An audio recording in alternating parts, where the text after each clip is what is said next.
Bueno, buenas tardes y bienvenidos a esta última sesión de este maravilloso Parlamento Poético que tengo la suerte de compartir con Juan Carlos Mestre, al que hacía tiempo que no veía. Así que por eso ya, solo por eso tendría que agradecerle muchísimo a esta iniciativa del Ayuntamiento, a Marifé, por supuesto, a Maribel, porque siempre es un placer hablar de poesía, hablar con poetas, pero además lo tengo que agradecer por algo personal. Yo venía con el cuerpo y el ánimo muy dolorido, porque claro, estamos viviendo tiempos sombríos, ¿no? Y los periodistas estamos rodeados todo el rato de noticias, de información, de desinformación, de gente que no distingue la información de la desinformación, que probablemente tampoco sea culpa suya, ¿no? Y al final estas cosas acaban afectando el ánimo. No hay nada peor para un periodista, por supuesto también para un escritor, que ver cómo las palabras empiezan a dejar de tener el sentido que deberían tener, ¿no? Su sentido verdadero, que la mentira no importa, que todo se confunde. No hay nada peor que eso. Y el tiempo que he estado aquí compartiendo estas sesiones me ha llenado el espíritu un poco de paz, de ver que todavía las palabras pueden significar lo que verdaderamente deben de significar, y que se han ido sembrando esas semillas de paz, ¿no?, de las que hablábamos esta mañana, bueno, para pensar, como decíamos también tú, Marifé, en positivo, y pensar, bueno, no estamos tan solos, ¿no?, quizá se pueda hacer algo. Yo estaba encantada, pues eso, porque era como el reencuentro con Antonio Colinas, que finalmente no ha podido, pero con Juan Carlos, al que admiro mucho. Y claro, estas cosas siempre se dicen cuando estás presentando a alguien y pueden sonar rimbombantes. Pero ¿qué voy a decir de Juan Carlos Mestre? Que no sepan todos, ¿no? De su poesía premiada con tantos premios importantes como el Adonais, como el Nacional, que lo consiguió por la Casa Roja, por el Gil de Viedma con la poesía Caído en Desgracia, que es Premio Nacional de Grabado, porque claro, Juan Carlos es como el Renacimiento, ¿no? Es poeta, es un maravilloso dibujante, es un maravilloso grabador, en fin, lo que se propone lo hace bien, ¿no? Y entonces, pues bueno, yo no puedo La recordar... generosidad como la maledicencia no tienen límites. Yo, todos aquí algunos me conocéis bien y sabéis que no suelo yo decir estas cosas en vano. Yo no recuerdo cuándo fue la primera vez que leí, ni qué libro fue el primero que leí de Juan Carlos, pero pensé cuando lo leí, es un buen poeta, ¿vale? Bueno, pero entonces, un día, ese mismo libro se lo oí leer a él. Y entonces me di cuenta, es que es un artista.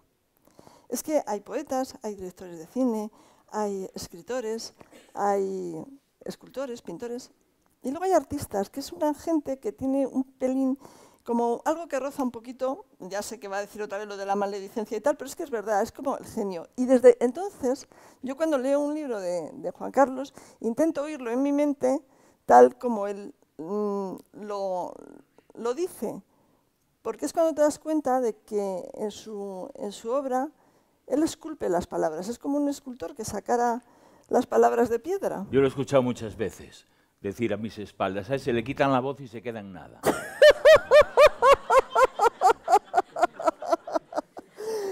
No pienso deprimirme y pienso seguir por mi camino. Para que vean la capacidad de seducción que tiene este señor, voy a contar una anécdota íntima, muy personal, me lo van a permitir. Y que es pero no esa, ¿eh? Esa no. De hace 3 días solo.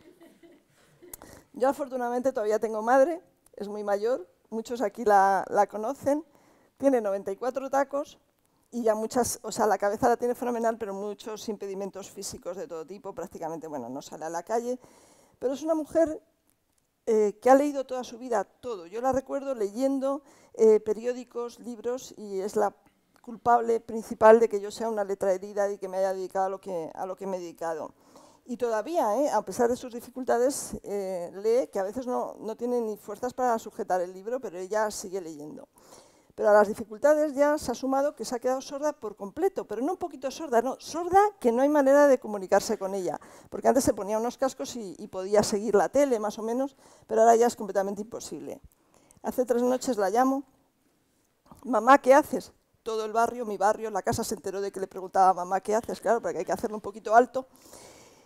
Y dice, estoy muy contenta. Digo, ¿y eso? Porque la pobre la verdad es que no tiene muchos motivos ahora para la alegría. Dice, estoy muy contenta porque estoy viendo un programa en televisión buenísimo. Digo, ay, señor Telecinco. Digo, sí, ¿y qué? ¿Qué estás viendo? Dice, estoy viendo a Mestre. Y digo, ¿cómo? Porque claro, mi madre además confunde todos los nombres. Eso sí, ella sabe quién son todos.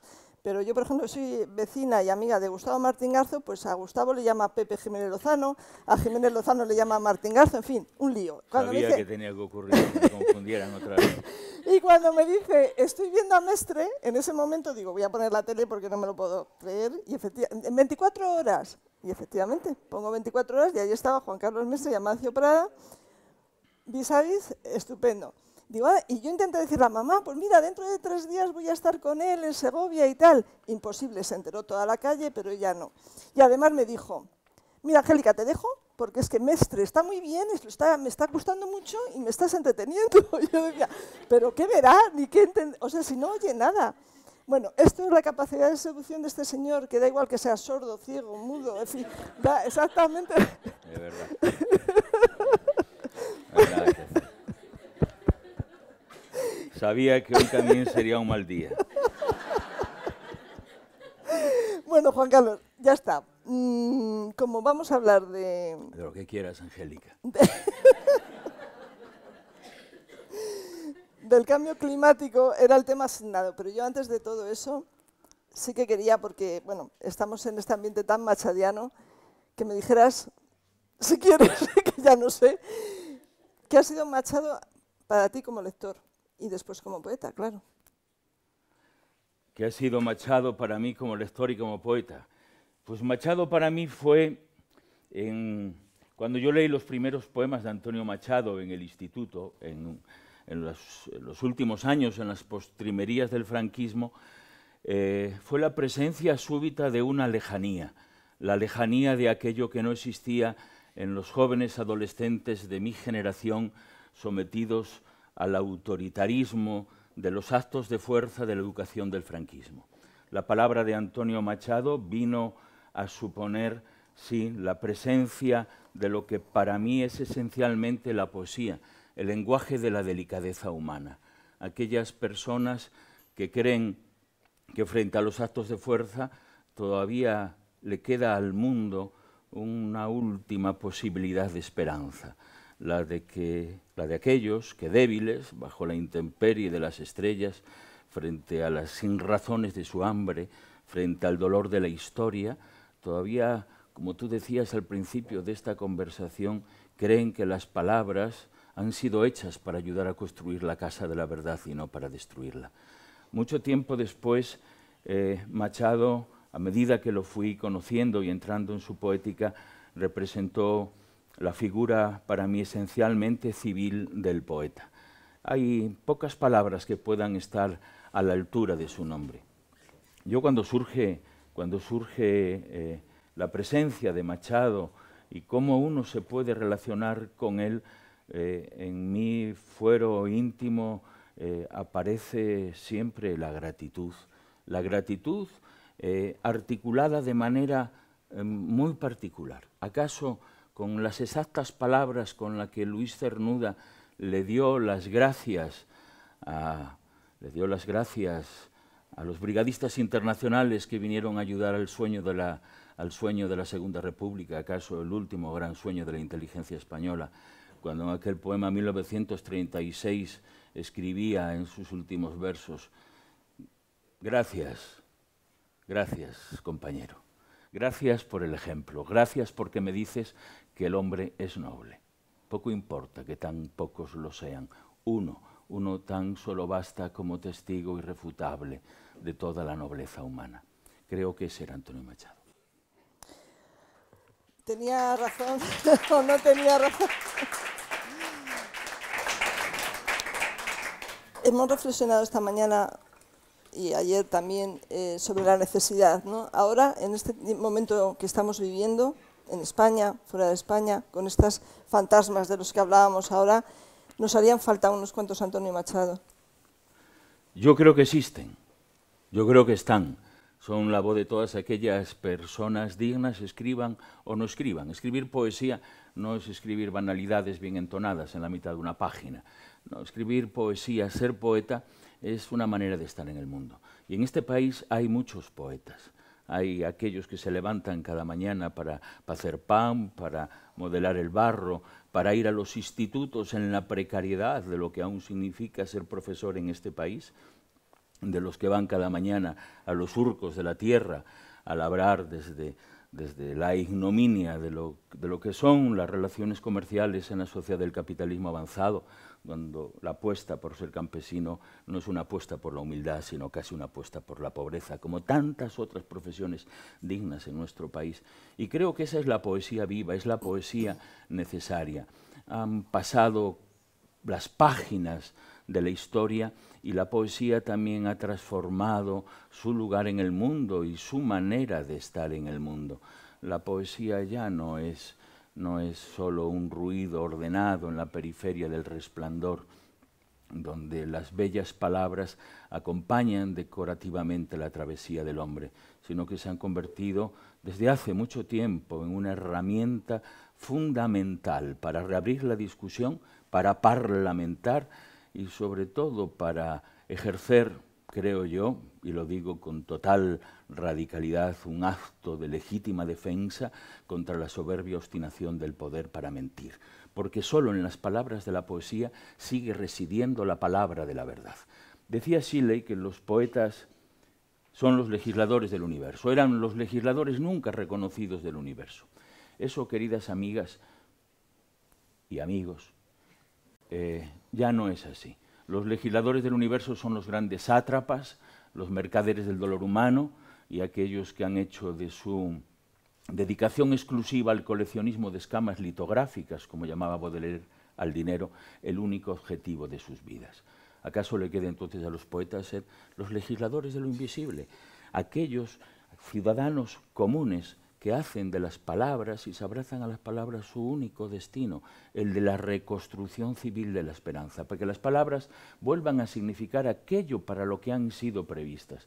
Porque la palabra felicidad no ha sido hecha para denominar una bebida refrescante con sabor a cola.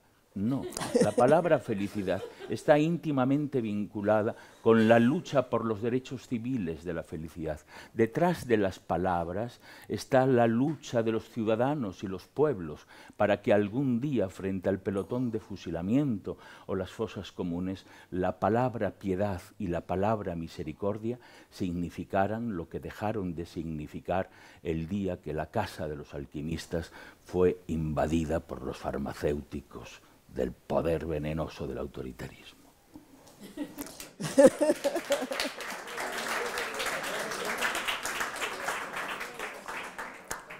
¿Y cómo hacemos para que esa palabra se extienda, para que se contagie, ¿no? Un poco en la línea, para que no esté aquí, la estemos celebrando casi en familia, para que realmente pues sea una cosa... leyendo a los poetas. Es decir, esta mesa, por ejemplo, esta mesa de poetas en la que Colinas, maestro de astros y estrellas, no está, pero su luz se hace presente. Hay un poeta que se llama Jorge Riesman, al que debemos, por ejemplo, uno de los más desafiantes pensamientos y elaboraciones críticas sobre la sostenibilidad y los desafíos que el ecologismo plantea a la sociedad contemporánea. En esta misma sala estoy viendo a varias amigas poetas que voy, como es un parlamento, entonces se puede discrepar, aunque no haya turno después para que los exparlamentarios puedan replicarme, voy a hacer uso de ello. Decía César antes que había que ayudar a las mujeres. Yo, claro, estoy completamente distante de pensar que hay que ayudar a las mujeres a algo. Creo que es una visión radicalmente paternalista. Lo único que hay que hacer es restituirles el lugar que les hemos usurpado, que son dos cosas radicalmente distintas. Dicho esto, lo que hay que hacer, pues creo que es reabrir la discusión, y esa discusión está abierta en muchísimos frentes, en el frente del pensamiento filosófico, en el frente de la política, en donde una poeta como Marifé ha entregado su tiempo, ha entregado su inteligencia a intentar gestionar la cultura, ¿no?, como un bien social. Hay poetas que son matemáticos, altos matemáticos, que trabajan en los ámbitos de la física cuántica y de la física de partículas. Hay poetas, yo tengo poetas taxistas y campesinos. ¿Por qué? Porque creo que la poesía, esa forma de la delicadeza humana, en ella reside la última esperanza de la posibilidad discursiva de los pueblos. Cuando las palabras parece que en nuestra sociedad han perdido absolutamente todo su valor, ¿no? Parece que cuando uno llega a casa y pone la televisión o asiste al espectáculo denigrante de lo que son las discusiones parlamentarias, donde con las mismas palabras se dice exactamente lo contrario. Entonces, algo ha empezado a deteriorarse, y se ha empezado a deteriorar precisamente la raíz esencial en la cual hunde sus raíces la poesía. Los poetas, como esas abejas invisibles de Rilke, que liban en las colmenas de lo invisible, la miel también de lo invisible, pero que son transversales su presencia a través de las épocas. ¿Qué quiero decir con esto, Angélica? Quiero decir que la legislación invisible de Shakespeare, al escribir a Romeo y Julieta, acaso posibilite hoy que las historias de amor intraadolescentes en los barrios de la periferia de las grandes ciudades no terminen mal. Quiero pensar que cuando hoy los muchachos y las muchachas del mismo género se abrazan en los parques y pueden andar de la mano, ha habido otro parlamento invisible en la historia de la poesía, en la que en algún lugar está Oscar Wilde con su traje de presidiario a rayas, mojando la pluma en la tinta del dolor de la prisión de Reading. Creo que, como tantas veces nos ha recordado José María Parreño en sus libros, donde siempre aparece Hölderlin con aquella cita mágica que parece una cita de Einstein, todo lo que existe fue alguna vez imaginado. Y todo lo que alguna vez fue imaginado, todo aquello que perdura, lo han fundado los poetas. Esos poetas, y te voy a hacer una pregunta que hacía Amalia en la sesión anterior, ya ciñéndonos al tema que además lo has tocado del cambio climático, que era un poco lo que se nos había asignado, que un título que a mí me encanta, porque eso de que la tontería de los hombres no tiene límites, es verdad, porque parece increíble que sigamos con lo mismo. Yo creo que cuando empecé a trabajar como periodista ya se decía el petróleo no puede ser, esto tal, y entonces ahora nos seguimos como, ¿no?, asustando de que esto no da para más, ¿no? Y nos seguimos cargando el planeta sin ninguna conciencia, o con alguna conciencia, pero da igual, porque al final se reúnen unos señores en Tokio, en París, pero luego dice, no, bueno, a mí esto no me interesa, y entonces, quiero decir, así vamos todavía con la tontería que no tiene límites. ¿Y la poesía puede hacer algo en esto? No, iba a decir sí, pero el otro día leí unas declaraciones de mi amado Antonio Gamoneda, en que decía que la poesía no podía hacer nada contra todo esto. Y si lo dice Antonio, yo no me voy a atrever a contradecirlo. Pero por lo bajo,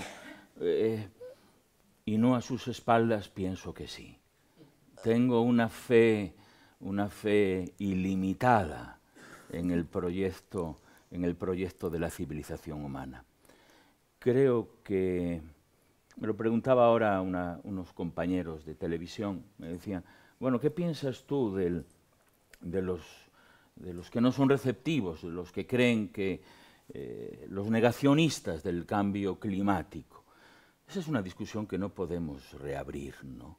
Es decir, en este mundo hay también lugar para los imbéciles, y ese es un lugar que, aún pudiéndolo respetar, no podemos interaccionar con él. La poesía establece unas conexiones entre las partes no aparentes de la semejanza del mundo. La poesía, diría yo, viene a ser a al lenguaje como las partículas elementales al átomo. Cuando Murray Gell-Mann descubre en los años 60 que por debajo del átomo había unas estructuras mínimas a las que él denominó partículas elementales y supuso un cambio radical en la concepción de la física de partículas respecto a la materia, yo me atreví en un encuentro que tuve con él a sugerirle que si la poesía tendría algo que ver con las partículas elementales del pensamiento, que las palabras con las que habla la poesía son portadoras de un grado de saber que incluso nosotros desconocemos, portadoras del encargo que nadie nos ha hecho, pero que aún así estamos dispuestos a cumplir hasta el último día de nuestras vidas. Dirás, bueno, pero eso tiene algo que ver con la creencia. Tiene radicalmente que ver con la creencia en lo humano, con la creencia en la realidad última de las cosas, que es la conciencia que uno tiene del mundo y de las cosas, que uno tiene de uno y de los demás. Y uno puede tener una conciencia, aparte de la conciencia aparentemente real de lo real, puede tener una forma de conciencia de la que no se podría tener conciencia de ninguna otra manera. Y esa es la que aportan los poetas, y la que a través de la historia de la civilización ha ido moldeando el pensamiento humano, porque inculto no es el que no sabe. Inculto, como decía Pasolini, es aquel que ha perdido todo respeto por la condición humana. Y la condición humana está fundamentalmente vinculada a un hecho lingüístico, a un hecho de palabras, Angélica. Por mejores ideas que tú y yo pudiéramos tener, por brillantes que sean las ideas de cualquiera de las queridas amigas que están en esta sala esta tarde, como no encuentren las palabras exactas, las palabras que son las etiquetas que uno le coloca a las ideas para que éstas existan, éstas se perderían. Ahora, las palabras carecen de prestigio, y carecen de prestigio porque es el más democrático de todos los bienes. Es aquel que tiene el humilde, que tiene el sabio, que tiene el que escribe por primera vez en una libreta la letra M y la une con una vocal y llega a concebir la idea vocal de que mi mamá me ama, a aquel que cerrando los ojos, como la rea dice, he ahí el mar en un abrir y cerrar de ojos de pastor, y que no sabemos exactamente lo que es, y entonces levanta allí en la lejana isla de Cuba, Lezama, Lima, la voz henchida, heredada secretamente desde Quevedo y desde Góngora, y le dice, yo te lo voy a explicar, mira, la poesía es como masticar un cangrejo, hasta exhalarlo por la punta de los dedos al tocar un piano. Yo es que no diría nada más, pero bueno.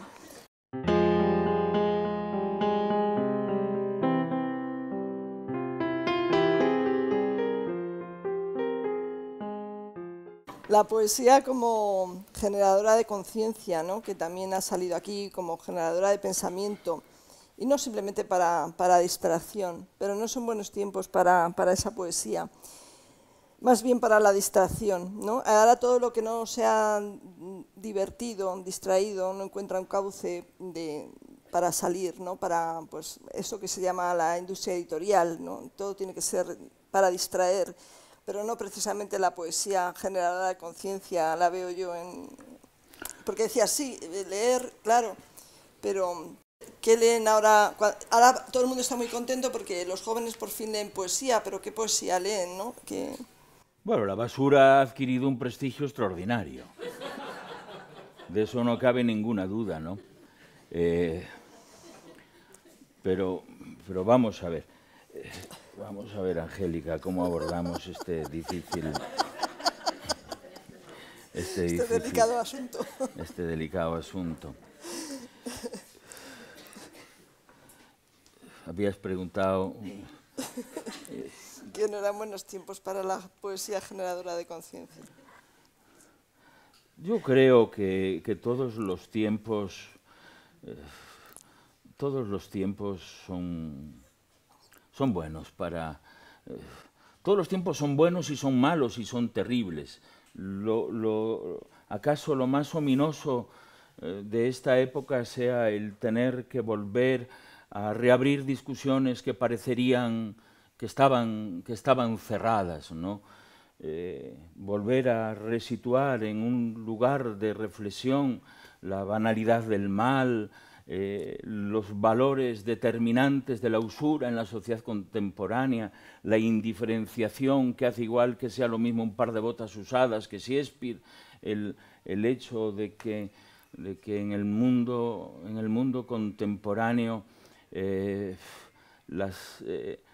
los valores escatológicos de lo perecedero, el consumismo atraviese de manera tan transversal la conciencia de la necesidad de las personas frente a los bienes de consumo. Pero esto no es de hoy. Esta es una reflexión eterna. Decía Federico García Lorca, de viva voz, en el año 36, cuando Gerardo Diego hizo aquella famosa antología que dio origen a la generación del 27. Primera vez que reunió a aquellos jóvenes,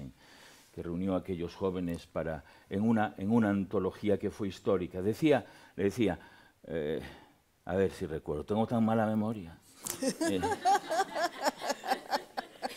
Le decía, llegará el día en que la música mala guste muchísimo. Y efectivamente, ese tiempo ya llegó. La música mala gusta muchísimo.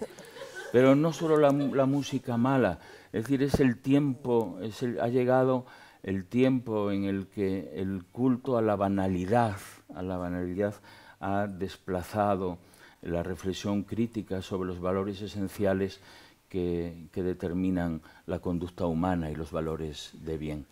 Cuando antes César, por ejemplo, decía, bueno, la culpa y la responsabilidad es de todos. Yo no creo en eso. Yo creo que unos tienen más culpa y más responsabilidad. Y algunos, toda la culpa y toda la responsabilidad. Y desde luego la tesis de Todorov, de que la culpa del gran mal de Auschwitz, es una culpa colectiva, es algo que yo no compro, es algo que yo no admito. Las raíces del mal son de aquellos que han sembrado la semilla del mal. Los huevos de la serpiente están fundamentalmente situados en algo que no podemos obviar. Es decir, aquí se nos llena la boca, ¿verdad?, de hablar de la poesía, de la filosofía, de la ética, de la conducta, que en suma no es otra cosa que el reconocimiento del otro como un igual. Es decir, es un pensamiento remoto y antiguo, es un pensamiento esencialmente romántico. John Keats lo expresó de una manera sencillísima en una carta a su amigo Reynolds allá a mediados del siglo XIX, cuando le preguntaba, John, ¿qué es para ti un poeta? Y él le respondió, poeta es aquella persona que en presencia de otro se considerará siempre su igual, sea este el rey o el más pobre del clan de los mendigos. Para decir eso hay que tener una clara conciencia del signo de la igualdad inscrito en la frente del otro, el concepto de la otredad, del semejante, como un igual diferente. Y eso se ha perdido, pero se ha perdido, querida Angélica, esencialmente, por eso la responsabilidad no es la misma, la mía que la de un ministro de Cultura y Educación. Claro que no es la misma. La responsabilidad de la educación, el que haya desaparecido la filosofía, las clases de literatura, de los horarios lectivos y de que sea completamente secundario frente a otras disciplinas, la música, el arte, la literatura, aquello que contribuye al desarrollo libre del espíritu y a la toma de conciencia estética del mundo. Porque no olvidemos, la toma de conciencia estética del mundo es una toma de conciencia ética. Ética. Decía Brodsky, es más difícil que un semejante descerraje un tiro en la sien a otro después de leer a Dostoyevsky que antes de hacerlo. Y yo estoy convencido de que eso es así. La primera elección que hace el niño frente a su madre, cuando lo coge en el recazo después del nacimiento, es un reconocimiento de carácter estético. Es la estética del aroma, del olor de su madre, y es la estética del ritmo cardíaco de su corazón que le ha acompañado durante 9 meses, la que funda el sujeto discursivo del amor. Negar el valor de la poesía es negar el valor de otra cosa que paralelamente a esa es fundamental frente al pragmatismo y la usura de la sociedad de los mercaderes, que es el de la intuición. El saber es un grado de conocimiento por el que hay que luchar, pero el de la intuición es un don natural.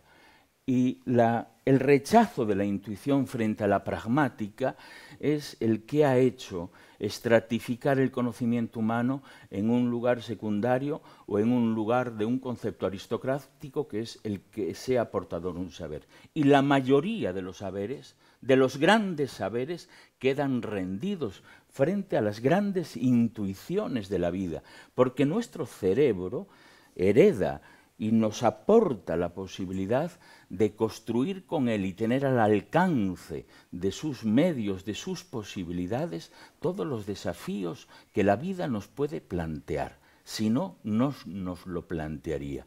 Y si nos lo planteara, nuestra propia capacidad humana biológica tendría los dispositivos para hacerle frente. Pero nos intentan convencer de que no, de que es lo pragmático, es lo sancionado, son los títulos universitarios, es el niño que llega a la escuela abierto con el corazón y las manos, y lo mismo toca un piano, que escribe un poema, que dibuja, y bueno, a ver hacia dónde lo orientamos, a ver en qué categoría lo metemos. No puede servir para todo, tiene que decidirse, hay que hacer de él un sujeto rentable, ¿no? ¿Cómo van a pintar los ingenieros y los matemáticos escribir poemas?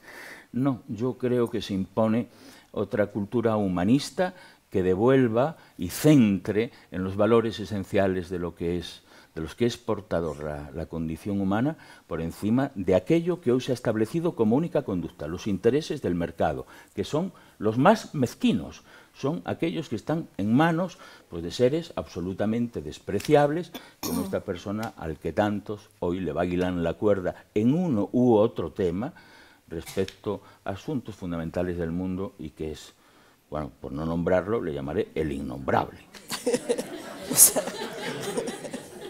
Me estaba acordando yo ahora de un ministro que dijo que la educación musical total era una pérdida de tiempo, ¿no? O sea, y esto lo hemos tenido aquí bastante cerca. En fin, no sé si esto tiene... Te he dado la lata, les he dado la lata, pero por Dios me pongo a hablar y no. Perdona, es que has venido a eso. No, yo vine a hablar contigo y con Colinas, pero Colinas no dice nada. Tan discreto, en su mansedumbre. Bueno. Yo quiero que además de hablar, que ya lo estamos haciendo, leas poesía, tu poesía. Sí. Hazlo, porfa. Pero al final podemos leer un poema. O intercalado. No, porque nos va a cortar la conversación. La gente dice, yo no he venido a eso. La gente ha venido al desafío de lo que significa hoy. Es que fíjate, lo de la ecología, a mí yo soy ecologista, pero no tengo ni idea. No tengo ni idea. La verdad, no tengo ni idea. De la persona que sabe de esto y que debería estar aquí se llama Jorge Risman, que es una enciclopedia. Tiene en su cabeza toda la problemática del pasado, todo el desastre del presente y todo el apocalipsis del futuro. Claro, pero yo creo que la ecología habría que buscar es una visión más, es una palabra muy culta que yo aprendí hace poco lo que significaba, una visión holística. Después, claro, Antonio Machado era la persona más antisolemne que habría, diría, claro, los sucesos consuetudinarios que acontecen en la rúa. La palabra holístico es algo así, pero quiere significar que una visión general del mundo, ¿no? Y que no solo hay una ecología de la naturaleza, de la sostenibilidad, de este planeta, ¿verdad?, herido de muerte por la usura de los que lo han concebido como un bien a su servicio de los intereses más mezquinos frente a los grandes intereses colectivos de la sociedad contemporánea. Y entonces la ecología no solo es el respeto a la naturaleza, no solo es el reciclado básico de los residuos. La ecología es esencialmente el respeto que uno ha de asumir como radical conducta frente a un otro. Y si la conquista del pensamiento filosófico, como muy bien sabe Marifé, porque nos lo ha enseñado en tantas conferencias, cifrando en la condición humana el reconocimiento de la semejanza de la propia conciencia de uno, uno deviene en un otro en la medida de que se sitúa en su propio dolor, porque el dolor del otro es la posibilidad del dolor íntimo de uno. Esa realidad hay que extenderla hoy en el desafío hacia, no voy a decir por ejemplo, sino imprescindiblemente hacia los animales, para los que hemos hecho literalmente el planeta Tierra un infierno.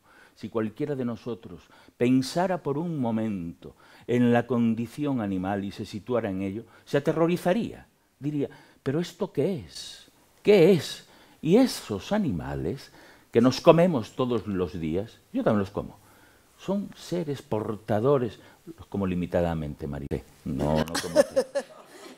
Tú has alcanzado un grado de conocimiento mucho, pero vamos, yo he alcanzado el grado de conciencia, pero todavía no el absoluto grado de renuncia.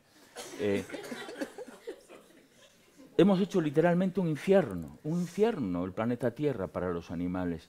Y eso es una conciencia de la que ya no podemos huir y que tenemos que integrar necesariamente en nuestra visión holística de la ecología.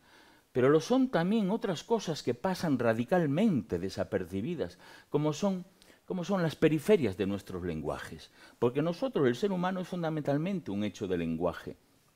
Y hablando de poesía, tenemos que hablar de que en este país, cuando se habla de poesía, así como tenemos claro el menosprecio absoluto que la poesía escrita por mujeres ha tenido durante décadas en la historia de la literatura de nuestro país de una manera ominosa, a veces por parte de algunos, incluso haciendo extremada ostentación, ¿verdad?, de las categorías de desprecio frente a la creación de las mujeres, hay que asumirlo también desde el lugar de lo que representa la visión múltiple, no de las voces de la periferia, sino las voces que son sojuzgadas por el imperio dominante de una lengua totalizadora que desplaza los otros actos del habla.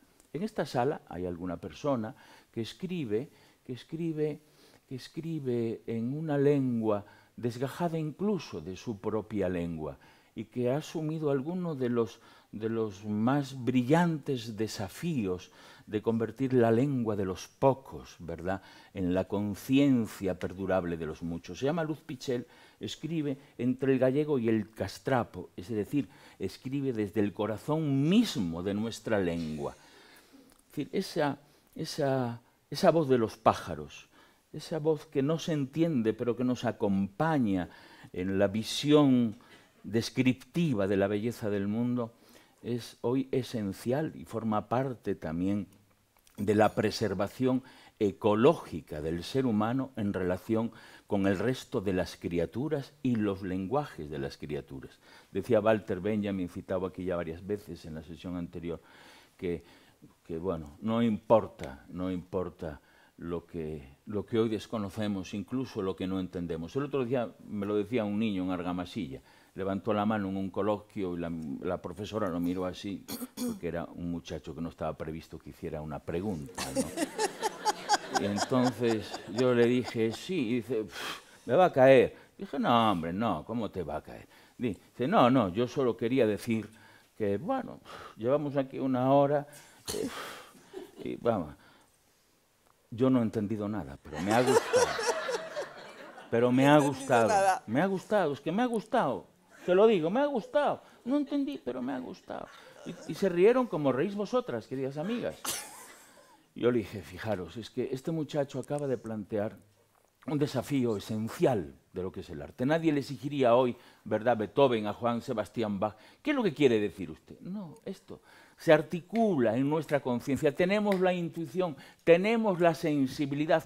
Que nadie nos venga a decir que no entendemos la poesía, que no entendemos la literatura, que no entendemos la música. Todos son herramientas. La poesía, un libro de poemas, es una caja de herramientas al servicio de la conciencia de las personas. Cada cual sabrá para qué lo usa. Y eso es esencial, es importante. Lo fácil es amar aquello que uno ya sabe, que uno conoce. Por eso la banalidad, es decir, esto no me ofrece ningún problema, me entretiene. Pero ¿qué es lo que amplía los horizontes significativos del porvenir humano? Aquello que nos enfrenta a lo desconocido. Lo decía Walter Benjamin, decía, no importa, algún día lo que hoy no conocemos será entendido como entienden los niños a los pájaros las mañanas de los domingos. Y es verdad, todas sabéis, ¿verdad?, que los niños, las mañanas de los domingos, cuando van a los parques, entienden el lenguaje de los pájaros. Dejan de entenderlo cuando entra en sus cabezas el saber. ¿Qué tipo de saber? El que sirve para una cosa, pero no sirve para el encantamiento. La pregunta que me hizo la muchacha el otro día, que estaba prevista su pregunta. Señor Mestre, hemos observado que en su poesía son predominantes las oraciones subordinadas de subjuntivo. Claro, yo levanté las manos, dijo, claro, si hay un profesor que le meta a un muchacho en la cabeza la labor policíaca de buscar en un texto, en un poema, oraciones subordinadas de subjuntivo, que yo no sé lo que son, porque creo que no he escrito ninguna en la vida, está todo perdido, está todo perdido. Decía Lorca, solo el misterio nos hace vivir, solo el misterio, ¿no? Aprender a ser libres, decía Cervantes, es aprender a sonreír.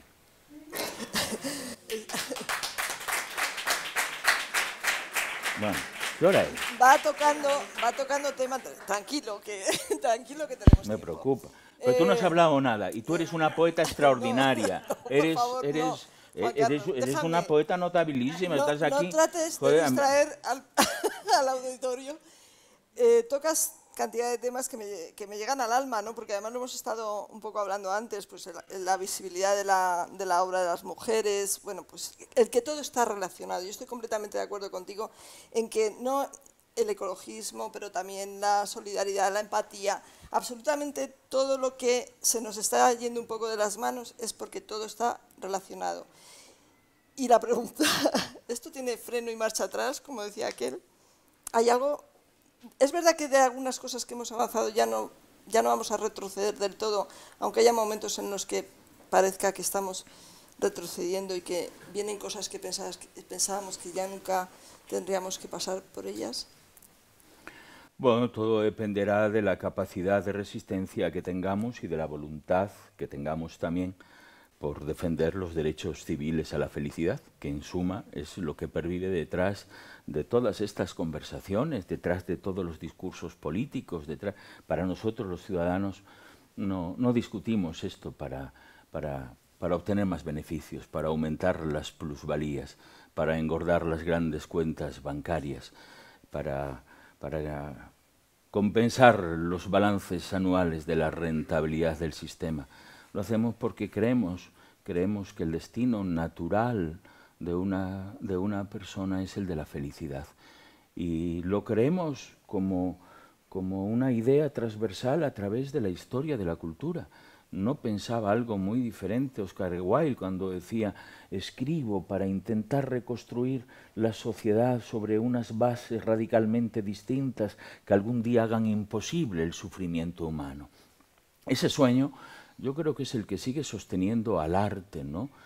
Sigue haciéndonos creer que la esperanza lleva mucho más lejos del miedo y que, como dice un amigo muy querido, Jorge Risman, al que vuelvo a citar por responsabilidad y por agradecimiento civil que todo lo debemos, la vida carecería de sentido sin resistencia al mal.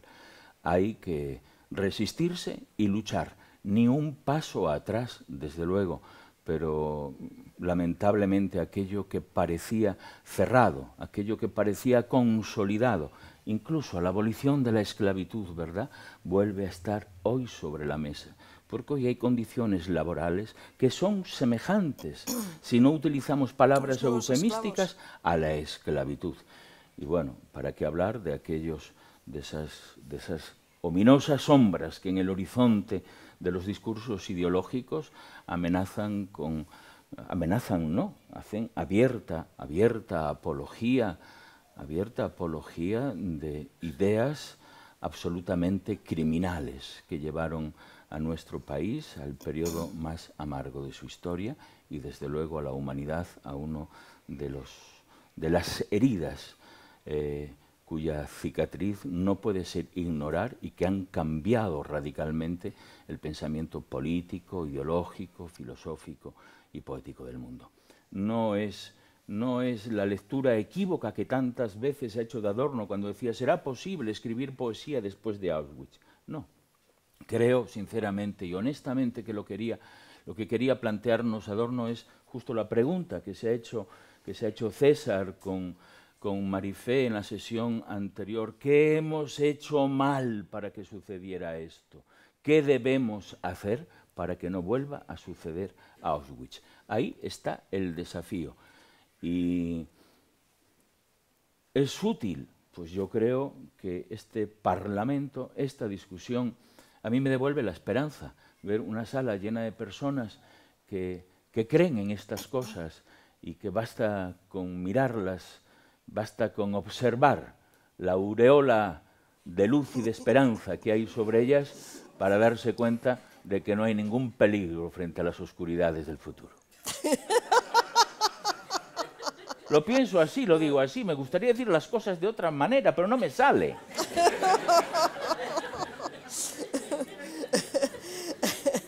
Parreño después me riñe, pero bueno. A ver, en cualquier caso, yo quiero que leas, de todas maneras, pero como lo quieres hacer al final... Sí, digo yo.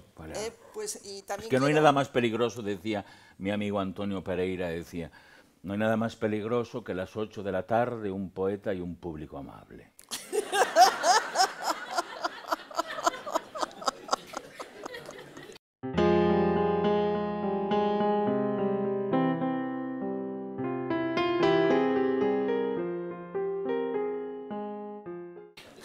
Pues entonces yo invitaría al amable público que nos acompaña, que si tienen alguna pregunta que hacer, algún comentario, alguien por alusiones, en fin, este es el momento. Que digan lo que piensen, no me tienen que preguntar nada, vamos. Bueno, o decir lo que piensan. Por ahí se levanta una mano. Luis Llorén. Hola, ¿qué tal? Que yo creo que me vas a entender esta pregunta. Es un poeta que releo cada cierto tiempo. Y hablando de la conciencia cívica, tú en tu parlamento has mencionado unos cuantos. ¿Qué te parece Roque Dalton? Roque Dalton. El salvadoreño. Sí, claro. Roque Dalton, queridas amigas y amigos, es un poeta salvadoreño, un guerrillero del Frente Nacional de Liberación que murió en muy extrañas circunstancias, y que representa una de las voces mayores de la poesía centroamericana. Me parece que representa la ejemplaridad civil de aquellos que en los momentos decisivos de la historia no esperan que los visite el ángel de la necesidad, sino que siguen y asumen pues eso, el encargo que nadie les ha hecho, pero que están dispuestos a cumplir y a pagar con su propia vida. En torno a Roque Dalton solo hay fervor y admiración. Es un poeta poco conocido en España y sin embargo muy publicado y reconocido en países como Francia o Italia, donde recientemente ha salido la edición de su obra completa, que no existe, por ejemplo, en castellano. Pero bueno, en castellano y en nuestro país las ediciones y la atención por la poesía es paralela a la que ha habido por otras disciplinas del pensamiento, nula. Yo, en ese sentido, bueno, pues ¿por qué voy a decir eso si no se me ha preguntado? No, sí. No, es que pienso que la literatura es la hermana pobre de la cultura y de la gestión cultural. Es decir, el Centro de las Letras Españolas, la edición general del libro este año, es la única partida presupuestaria que ha bajado respecto a presupuestos anteriores. Durante 8 años imaginaros, el presupuesto del Ministerio de Cultura con destino a la compra de libros para las bibliotecas públicas del Estado, ¿sabéis cuál fue? ¿En cuánto lo redujeron? Pensaréis, en un 50%, no, ni en un 70, ni en un 80, fue cero, cero. Durante 8 años habrá un espacio vacío en la memoria no solo física de las bibliotecas públicas de nuestro país, porque bueno, esos sí, porque no son los míos, ¿no? La gente que no está con nosotros, la gente que no apuesta por la cultura, no forma parte de los nuestros.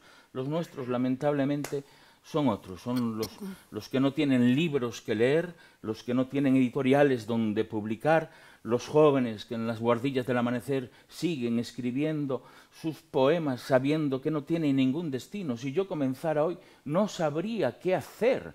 Yo vivo rodeado de jóvenes poetas en esta sala.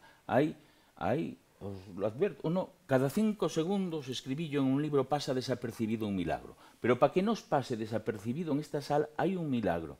Está el más joven de los poetas españoles. Ha ganado este año el premio Félix Grande de poesía joven de manera unánime con un libro extraordinario. Claro, lo extraordinario es que tiene 14 años. 14 años. Ese poeta que algún día uno podría decir como de Federico. Yo conocí a Federico. Con Federico no hacía ni frío de invierno ni calor de verano, hacía Federico. Bueno, ese muchacho está ahí y se llama Mario Obrero. Levanta la mano, Mario.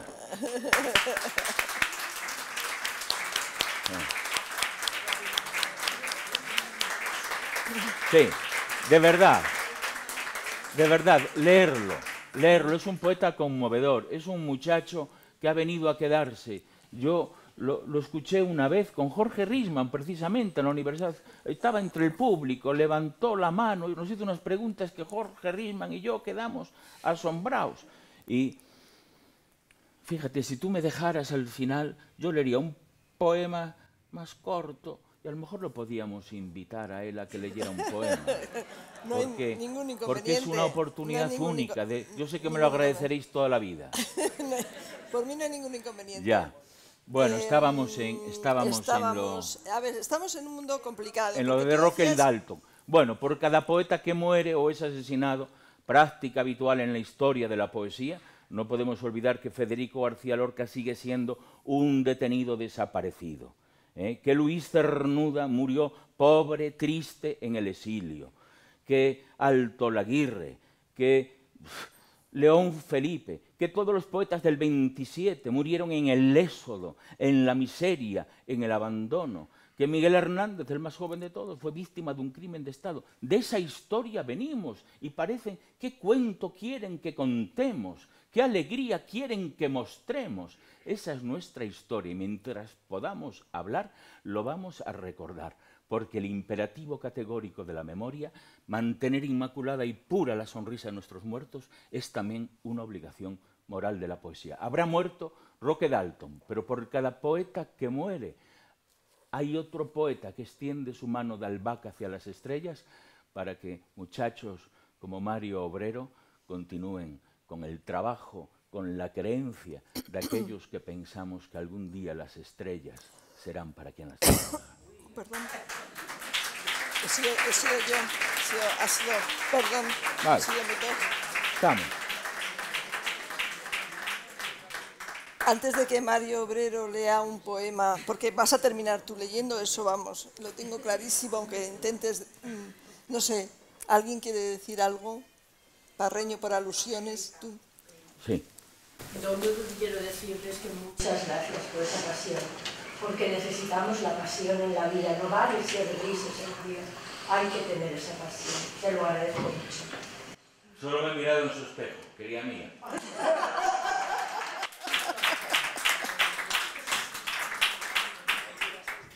Tampoco... Voy a decir una cosa, pero no. ¿Leemos? Ya. Mario, ¿te animas a leer un poema? Pues hala, ven aquí.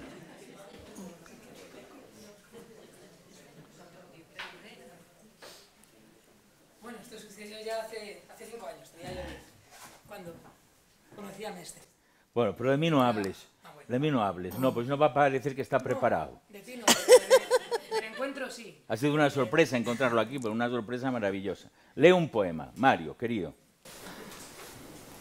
Pues yo voy a leer un poema que venía hablando en el coche con mi madre, y claro, nosotros somos de Madrid, entonces pasamos pues por la carretera de Coruña, ¿no? Y al pasar por el Valle de los Caídos, yo le decía a mi madre, qué pena que este poema que escribí yo en agosto, cuando parecía que iba a haber de verdad una exhumación y que iba a haber un acto de justicia en este país, pues bueno, que va, quizá, esperamos que no, tenga que esperar unos años más.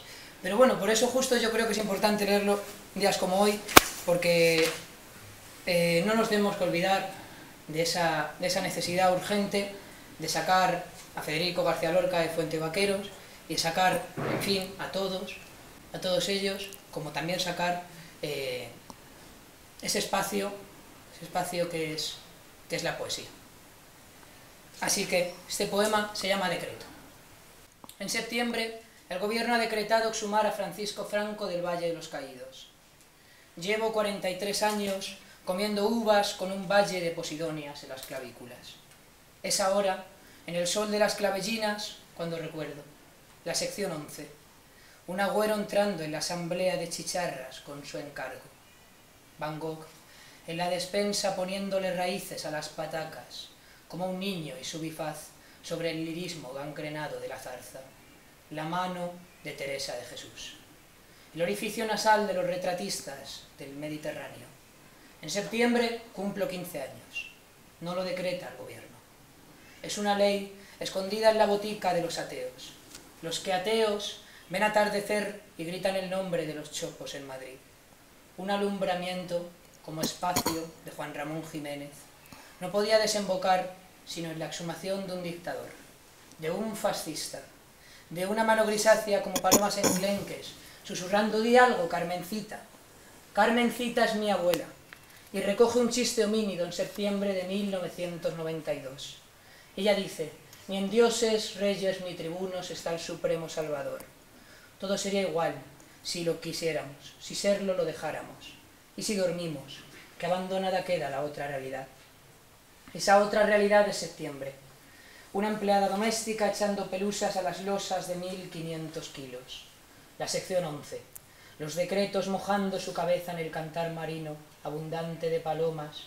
Es un cangrejo resoplando al mediodía. Algo como los cantos germánicos del portal de la vivienda. Los dientes no. Les acontezco como una sucesión de paralelepípedos, afrutados de los relojes. Estoy ante el mar como lo están las mujeres embrazadas y el barbero de la democracia.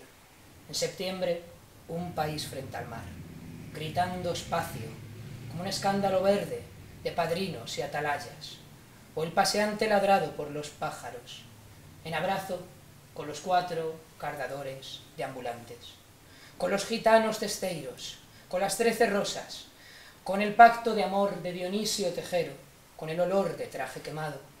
Los piojos de un conejo sordo han ocupado la juventud de Miguera. Los piojos de un conejo se curan como piscinas secantes en la bajamar. Hace 43 años, en septiembre entraba el otoño y lo celebraban cantando centeno. Hoy septiembre prepara horchata al otoño y le dice pájaros, pájaros, pájaros. Mi corazón ha entrado como una marea en el pleno de las caracolas. Decreto algo así como el amarillo de la libertad. En septiembre, 500.000 de toros añil, tocando guitarras, frente al cementerio de los vivos.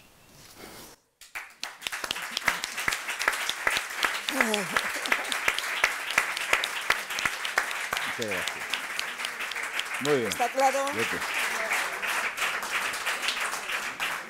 Está claro que no todo está perdido, ¿no? Hay razones para la esperanza. Hay razones ¿no? para la esperanza, sobre Claro todo que por sí. lo que baja la media de edad, ¿no? en estos actos que, que ya muchas veces parecen. Bueno, querido. Angélica, ¿Qué? yo leo un poema, pero tú lees otro. ¿Tú crees? Claro, tú lees otro poema. O sea, estoy Claro. aquí ante un maestro y una joven promesa y quieres que yo lea un poema. Esto es demasiado. Pero sería imprescindible. Vamos, imprescindible no, es ineludible. Es algo que no está sujeto a discusión. Bueno, lo siento, pidiendo perdón. Y luego ya, o sea, si leo el poema, que además es muy breve. No tiene por qué ser breve, por favor. Todos mis poemas son telegramas Pues entonces titulados. leo dos. sí. A ver, estábamos hablando de Machado, y si hay un episodio que a mí no puedo con él, de verdad, de nuestra historia reciente, es la imagen de Machado cruzando la frontera y muriendo poco después, y muriendo su madre, ¿no? Y creo que todos alguna vez, o muchos, hemos ido a Collur en peregrinación a llorar, simplemente ese momento, ¿no? A seguir llorando ese momento, que para mí es, pues eso, simboliza todo lo que nos puede pasar. Y yo escribí, cuando yo fui a esa peregrinación, era un momento que también se estaba hablando de si iban a volver los restos o no iban a volver, y esas cosas que me parece un poco absurdo, ¿no? Pues estar allí frente al mar. Y yo me imaginé una embajada y me imaginé un diálogo imposible, porque al fin y al cabo, ¿qué es la poesía si no es establecer diálogos imposibles, ¿no? Entonces, bueno, este poema hay que imaginarse los guiones del diálogo. Se titula Collur y dice así: una mujer sin rostro cuida su última morada, ajena al bullicio del verano. Nos ha dejado solos, aunque no hemos concertado una cita. ¿Estás cómodo aquí? El invierno es silencioso y sin ventanas. Traemos su última carta. La humedad relativa del aire borra sus palabras. ¿Quieres volver? Hace tiempo que no escribo sobre el mármol. Los chopos te recuerdan. Yo añoro su verticalidad. Este es uno.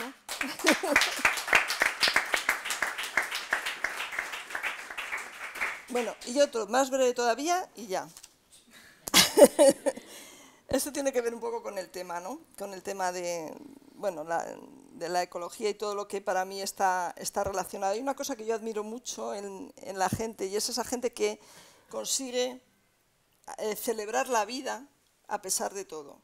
Y esa celebración de la vida a veces es en cosas muy pequeñitas, ¿no? Yo creo que muchos pocos pueden hacer un mucho, y en la poesía y en la ecología y en el civismo es así. Yo admiro a esa gente que en medio de todas las tribulaciones es capaz de hacer algo por la vida, ¿no? Y de esto va este poema.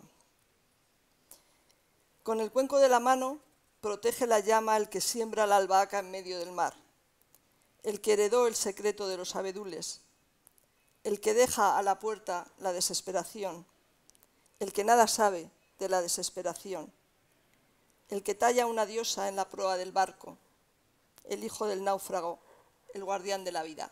No. Se acabó. Y se acabó. Gracias.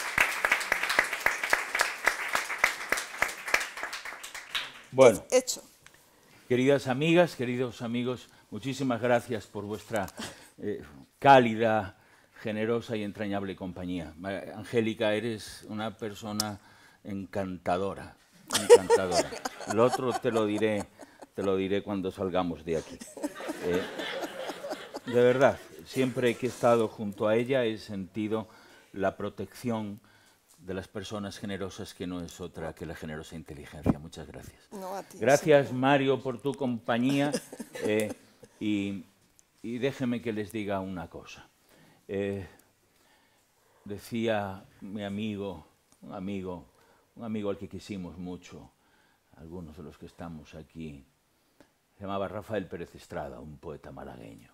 Decía: volar es el resultado de una intensa pasión, nunca de su práctica. Bueno, yo tengo alguna práctica, no en volar, pero sí en hacer lecturas públicas, en participar en coloquios con personas ausentes como colinas, pero que se hacen presentes, otros poetas que llegan misteriosamente a ocupar los espacios de la profecía. Entonces algo he aprendido, y si ustedes me disculpan, creo que aprendí a no ser del todo tonto. Es decir, a mí no me van a pillar ahora leyendo después del precioso y magnífico poema de Mario, No me lo puedo creer. de Mario, y los dos poemas maravillosos de Angélica, voy a venir yo aquí con un epinicio. De eso nada. Voy a terminar agradeciéndoles leyendo lo que corresponde. Un bello, creo, revelador y preciosa reflexión de don Antonio Machado en el Mairena. Viejos y jóvenes. Cuenta Juan de Mairena que uno de sus discípulos le dio a leer un artículo cuyo tema era la inconveniencia e inanidad de los banquetes. El artículo estaba dividido en 4 partes. A. Contra aquellos que aceptan banquetes en su honor. B. Contra los que declinan el honor de los banquetes. C. Contra los que asisten a los banquetes celebrados en honor de alguien. D. Contra los que no asisten a los tales banquetes. Censuraba agriamente a los primeros por fatuos y engreídos. A los segundos acusaba de hipócritas y falsos modestos. A los terceros de parásitos del honor ajeno. A los últimos de roezancajos y envidiosos del mérito. Mairena celebró el ingenio satírico de su discípulo. ¿De veras le parece a usted bien, maestro? De veras. ¿Y cómo va a titular usted ese trabajo? Contra los banquetes. Perdón. Yo lo titularía mejor. Contra el género humano con motivo de los banquetes. Muchas gracias. Te mato. Te mato.